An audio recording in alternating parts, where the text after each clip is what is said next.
Friends, അസ്സാം വലൈക്കും and welcome back. ഇന്നൊരു വൈറലായിട്ടുള്ളൊരു ഡെസേർട്ടിൻ്റെ റെസിപ്പിയാണ് കേട്ടോ. അപ്പോൾ ഇത് കഴിക്കാനും അതുപോലെ കാണാനും അടിപൊളിയാണ്. അപ്പോൾ ഇതെങ്ങനെ ഉണ്ടാക്കാൻ നോക്കാം.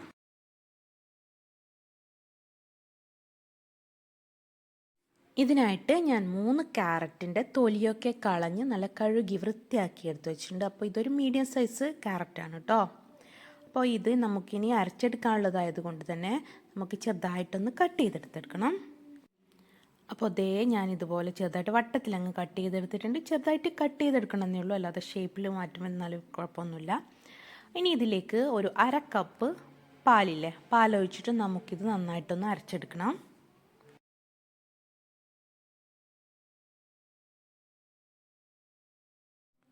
അപ്പോൾ ഞാൻ അരച്ചെടുക്കട്ടെ. ഇതിപ്പോൾ ഞാൻ 1/2 കപ്പ് പാലൊഴിച്ചിട്ട് നന്നായിട്ട് പേസ്റ്റാക്കി അരച്ചെടുത്തിട്ടുണ്ട് കേട്ടോ. തരികളൊന്നും ഇല്ലാതെ തന്നെ അരച്ചെടുത്തിട്ടുണ്ട്. ഇനി നമുക്ക് കുക്കിങ്ങിലേക്ക് കടക്കാം. അതിന് വേണ്ടിയിട്ട് ഞാനൊരു പാൻ എടുത്ത് വെച്ചിട്ടുണ്ട്. പാൻ ചൂടാക്കി എടുത്തിട്ടതിന് ശേഷം അതിലേക്ക് ഒരു 2 ടീസ്പൂണ് ഗീ ചേർത്ത് കൊടുക്കുന്നുണ്ട്. അപ്പോൾ ഗീ ചേർത്ത് കൊടുത്തിട്ട് ഒന്ന് ചൂടായി വന്നതിന് ശേഷം നമുക്ക് ഇതിലേക്ക് നമ്മുടെ അരച്ച് വെച്ചിട്ടുള്ള നമ്മുടെ പാലിൻ്റെയും ക്യാരറ്റിൻ്റെയും മിക്സില്ലേ, ഫൈനായിട്ട് നമ്മൾ അരച്ച് വെച്ച് അത് ചേർത്ത് കൊടുക്കാം.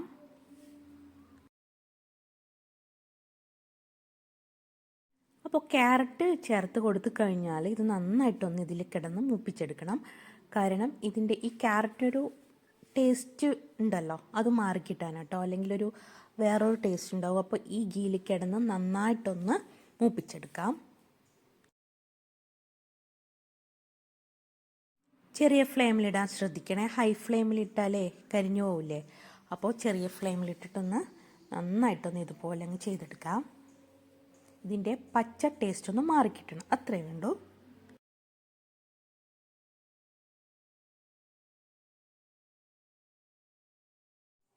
അപ്പോൾ ഈ ക്യാരറ്റ് റെഡി ആയിട്ടുണ്ട്. ഇനി ഇതിലേക്ക് ഞാൻ ഒരു 1/2 കപ്പോളം ഷുഗർ ചേർത്ത് കൊടുക്കുക കേട്ടോ. അപ്പോൾ 1/2 കപ്പ് ഷുഗർ ചേർത്ത് കൊടുക്കുക.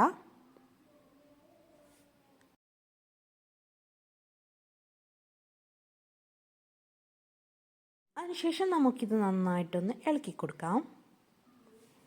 പഞ്ചസാര ഒന്ന് മെൽട്ടാകട്ടെ. ഇനി ഇതിലേക്ക് ഒരു ഇൻഗ്രീഡിയൻസ് ചേർക്കാനുണ്ട്, പാൽ കേട്ടോ. അപ്പോൾ അതുപോലത്തെ ഒരു 1/2 കപ്പോളം പാൽ ചേർത്ത് കൊടുക്കാം. 1/2 കപ്പാണ്. അപ്പോൾ ഞാനിപ്പോൾ ഇതിലേക്ക് 1/2 കപ്പ് പാൽ ചേർത്ത് കൊടുത്തിട്ടുണ്ട്. അതിനുശേഷം ഒന്നുകൂടിയിട്ട് നന്നായിട്ടൊന്ന് യോജിപ്പിച്ചെടുക്കാം.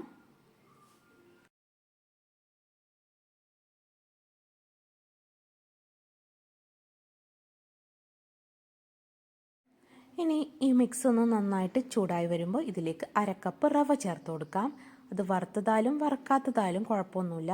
ഇതിപ്പോൾ ഞാൻ വറക്കാത്തതാണ് ചേർത്ത് കൊടുത്തിട്ടുള്ളത്, വറുത്തതെടുത്താലും കുഴപ്പമൊന്നുമില്ല. അപ്പോൾ അത് ചേർത്ത് കൊടുത്തിട്ട് പെട്ടെന്ന് ഇളക്കി കൊടുക്കുക. കാരണം റവ പെട്ടെന്ന് കട്ടിയാവുന്നൊരു ഐറ്റമല്ലേ. അപ്പോൾ പെട്ടെന്ന് കുറേശ്ശെയായിട്ട് ചേർത്ത് കൊടുത്തിട്ട് നന്നായിട്ടൊന്ന് ഇളക്കി കൊടുക്കുക. ഇതുപോലെ അങ്ങ് ഇളക്കി കൊടുക്കുക. എൻ്റെ ചാനൽ ഇതുവരെ സബ്സ്ക്രൈബ് ചെയ്യാത്തവരാണെങ്കിൽ ഒന്ന് സബ്സ്ക്രൈബ് ചെയ്ത് സപ്പോർട്ട് ചെയ്തേക്കണേ. കൂടാതെ ഇഷ്ടപ്പെടുകയാണെങ്കിൽ ലൈക്ക് ചെയ്യാനും ഷെയർ ചെയ്യാനും കമൻറ്റ് ചെയ്യാനും മറക്കല്ലേ.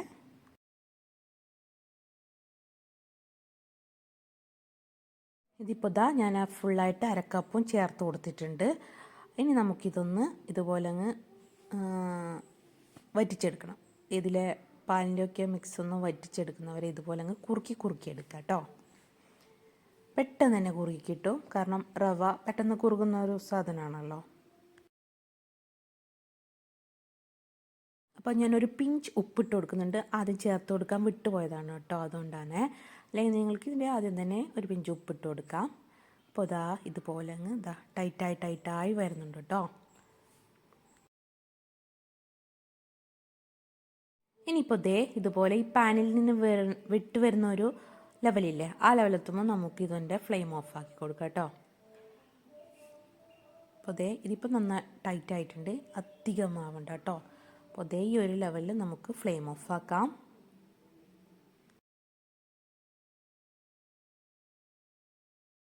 ഇനി നമുക്കിത് കുറച്ച് സമയം ചൂടാറാനായിട്ട് മാറ്റി വെക്കാം കേട്ടോ.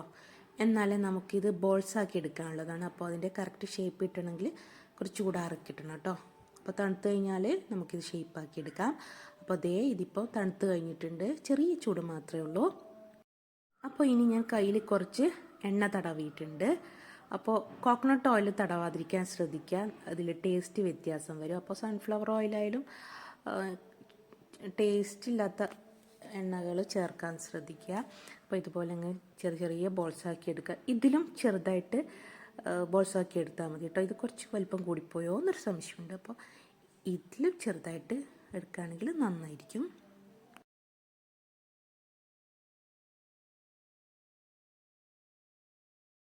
പെട്ടെന്ന് നമ്മുടെ ബോൾസൊക്കെ ആക്കി തരണമെങ്കിൽ കുട്ടികളൊക്കെ കൂട്ടിക്കോട്ടോ, അവർ പെട്ടെന്ന് തന്നെ ബോൾസ് ആക്കി തരും.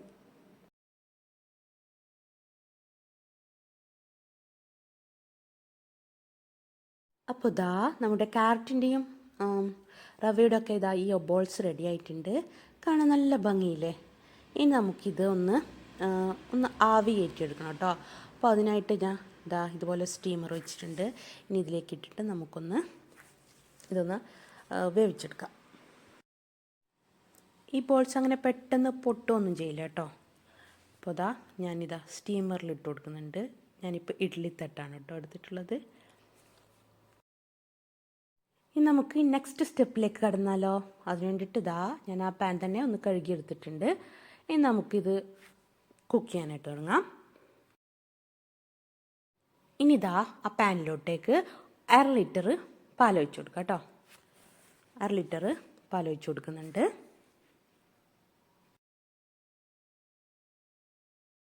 ഇനി നമ്മുടെ പാല് ഒന്ന് ചൂടായിക്കോട്ടെ കേട്ടോ. അപ്പോൾ ഈ 1/2 ലിറ്റർ പാല് ഞാൻ ചേർത്ത് കൊടുത്ത ശേഷം ഇനി നമ്മൾ ബോൾസാക്കി വെച്ചിട്ടില്ലേ, അപ്പോൾ അത് കുറച്ച് തണുക്കാനായിട്ട് മാറ്റി വെക്കണം കേട്ടോ, അല്ലെങ്കിൽ പൊട്ടിപ്പോവും. ഈ നമ്മൾ കുക്ക് ചെയ്ത പാടെടുക്കുകയാണെങ്കിൽ അതിങ്ങനെ പൊട്ടിപ്പോകുന്നൊരവസ്ഥയിലുണ്ട്. കുറച്ച് കഴിയുമ്പോൾ നല്ല സ്പോഞ്ചായി കിട്ടും. ഇതുപോലെ അങ്ങ് നമ്മൾ തൊടുമ്പോൾ ഇങ്ങനെ ആയി കിട്ടും കേട്ടോ.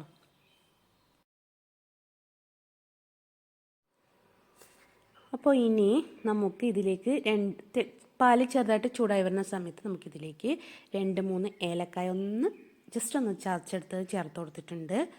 കൂടാതെ ഇതിലേക്ക് ഒരു 1/2 ടിൻ മിൽക്ക് മെയ്ഡ് ചേർത്ത് കൊടുക്കുന്നുണ്ട്. അപ്പോൾ മിൽക്ക് മെയ്ഡ് ഉണ്ടെങ്കിൽ ചേർത്ത് കൊടുക്കുക, അത് നല്ല ടേസ്റ്റിയാണ് മിൽക്ക് മെയ്ഡ് ചേർത്ത് കൊടുക്കുന്നത്. അല്ലെങ്കിൽ നമുക്ക് പഞ്ചസാര കൂടുതൽ ആഡ് ചെയ്തിട്ടും ചെയ്തെടുക്കാം. എന്നാലും മിൽക്ക് മെയ്ഡ് ചേർത്ത് കൊടുക്കുമ്പോഴാണ് അതിൻ്റെ കൂടുതൽ ടേസ്റ്റി ആവുന്നത്. ഉണ്ടെങ്കിൽ എന്തായാലും ഷുവറായിട്ട് ചേർത്ത് കൊടുക്കാൻ ശ്രദ്ധിക്കണേ. അപ്പോൾ ഞാൻ ഈ മിൽക്ക് മെയ്ഡ് കൊടുത്ത ഉടനെ തന്നെ നമ്മളിത് ഒന്ന് ഇളക്കി കൊടുക്കണം, അല്ലെങ്കിൽ ഈ മിൽക്ക് മെയ്ഡ് കട്ടിയായി പോകാൻ സാധ്യതയുണ്ട്. ഇതിങ്ങനെ കട്ട പിടിച്ചിരിക്കാൻ സാധ്യതയുണ്ട്. അപ്പോൾ പെട്ടെന്ന് തന്നെ നന്നായിട്ടൊന്ന് ഇളക്കി കൊടുക്കുക, നന്നായിട്ടൊന്ന് എല്ലാം കൂടി മിക്സ് ചെയ്തെടുക്കുക. അപ്പോൾ ഞാൻ ഇനി ഇതിലേക്ക് 1/2 കപ്പോളം പഞ്ചസാര ചേർത്ത് കൊടുക്കുന്നുണ്ട്. അപ്പോൾ മിൽക്ക് മെയ്ഡ് ചേർത്ത് കൊടുക്കാത്തവരാണെങ്കിൽ കൂടുതൽ പഞ്ചസാര ചേർത്ത് കൊടുക്കാൻ ശ്രദ്ധിക്കുക.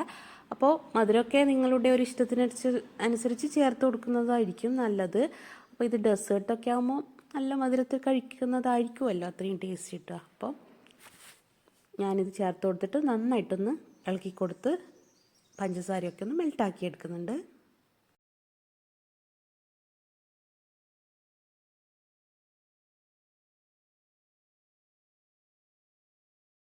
ഇനി ഇത് നന്നായിട്ടൊന്ന് ചൂടായി വരുന്ന സമയത്ത് നമുക്കിതിലേക്ക് നമ്മൾ റെഡിയാക്കി വെച്ചിരിക്കുന്ന ബോൾസ് ചേർത്ത് കൊടുക്കാം. അപ്പോൾ ഈ ബോൾസിൽ കുറച്ചുകൂടി ചെറുതാക്കി എടുത്താൽ നന്നായിരിക്കും എന്ന് എനിക്ക് തോന്നിയിട്ടുണ്ട്. ഇനി ഇതിൽ നിന്ന് ഞാൻ കുറച്ച് മാറ്റി വെച്ചെന്ന് പറഞ്ഞില്ല, അതാണ് കേട്ടോ, ഇത് ഡെക്കറേഷന് വേണ്ടിയിട്ട് മാറ്റി വെച്ചതാണ്. അപ്പോൾ ഇനി നമുക്കിത് നന്നായിട്ടൊന്ന് ഇളക്കി കൊടുക്കാം. ഇതിലിട്ടിട്ട് ഇത് പൊട്ടിപ്പോകൊന്നുമില്ല കേട്ടോ, കാരണം നമ്മൾ വേവിച്ച് കുറച്ച് തണുത്തിട്ടാണ് നമ്മൾ ഇതിലേക്ക് ചേർത്ത് കൊടുത്തിട്ടുള്ളത്. തണുക്കാതെ ഉപയോഗിക്കുകയാണെങ്കിൽ പൊട്ടിപ്പോകാൻ ചാൻസ് ഉണ്ട് കേട്ടോ. അപ്പോൾ കുറച്ച് നന്നായിട്ട് തണുത്ത ശേഷം തന്നെ പാലിലേക്ക് ചേർത്ത് കൊടുക്കാൻ ശ്രദ്ധിക്കുക.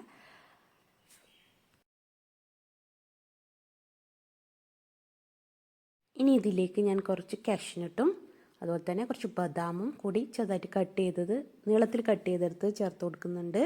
നിങ്ങളടുത്ത് പിസ്താഷ്യോ ഒക്കെ ഉണ്ടെങ്കിൽ അത് ചേർത്ത് കൊടുക്കാം. ഇനി അത് നന്നായിട്ടൊന്ന് ഇളക്കി കൊടുക്കാം.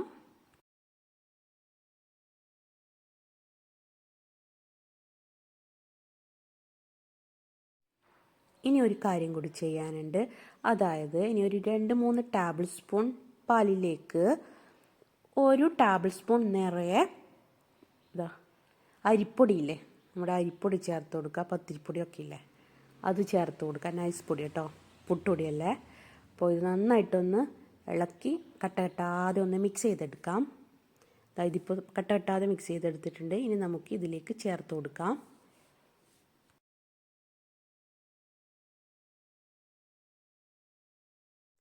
അതിനുശേഷം ഇങ്ങനെ പെട്ടെന്ന് തന്നെ ഒന്ന് ഇളക്കി കൊടുക്കാം. അപ്പോൾ ഇത് കുറുകി വരും കേട്ടോ.